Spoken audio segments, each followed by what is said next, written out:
Hello and welcome, geographers. Today we're exploring what makes desert landscapes unique, and this is for chapter 18.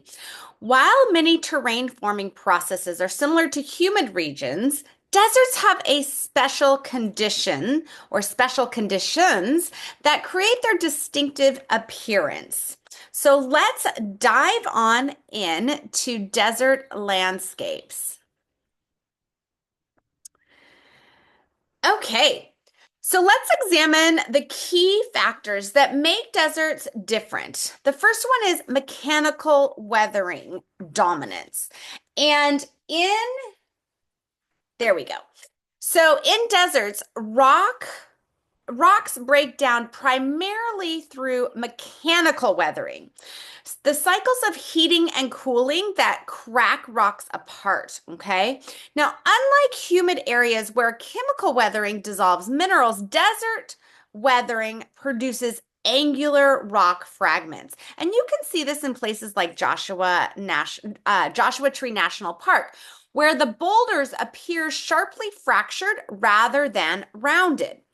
Now, we also have in the desert regions minimal soil and regolith. So, desert landscapes often have very little to no soil cover. Creating this stark, rugged appearance that we associate with places like the Mojave Desert. So, look at the exposed bedrock in Death Valley.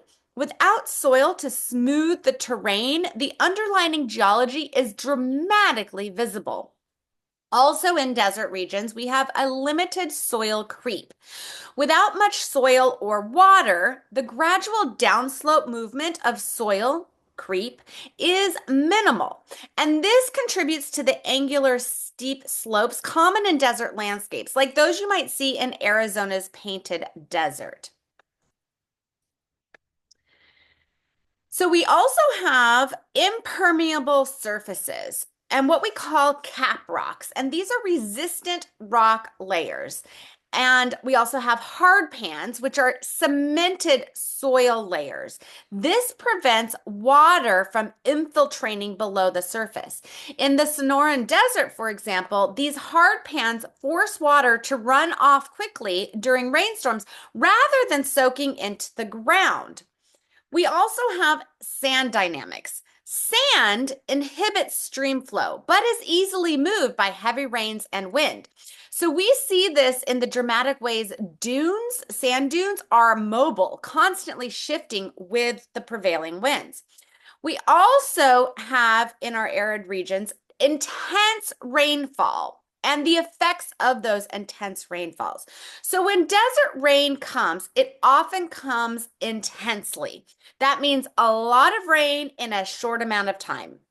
So these cloud bursts create flash floods that carve impressive features like the slots canyons in Antelope Canyon, making fluvial water-based erosion surprisingly important despite infrequent precipitation. We also have ephemeral streams and deposition. So most desert streams flow only temporarily after rains.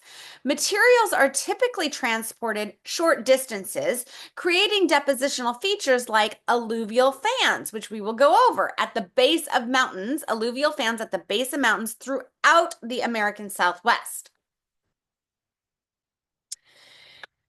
So we also have interior drainage basins. Okay. So most desert watersheds don't reach the ocean. Instead, they flow into enclosed basins. The Great Basin of Nevada exemplifies this with rivers ending in salt flats or seasonal lakes rather than flowing to the sea. We also have limited vegetation. This is perhaps the most significant desert characteristic because we have this sparse vegetation. Now, without plants to protect the surface from raindrop impact or to bind the soil with the roots, erosion accelerates dramatically. This is visible throughout the Atacama Desert, where bare grounds dominate and plants provide minimal protection against erosional forces. So, understanding these special conditions help explain why deserts look so different from other landscapes, despite being shaped by many of the same fundamental processes. So, this is going to conclude the first and brief section of our arid landscapes, and I'll see you in the next section.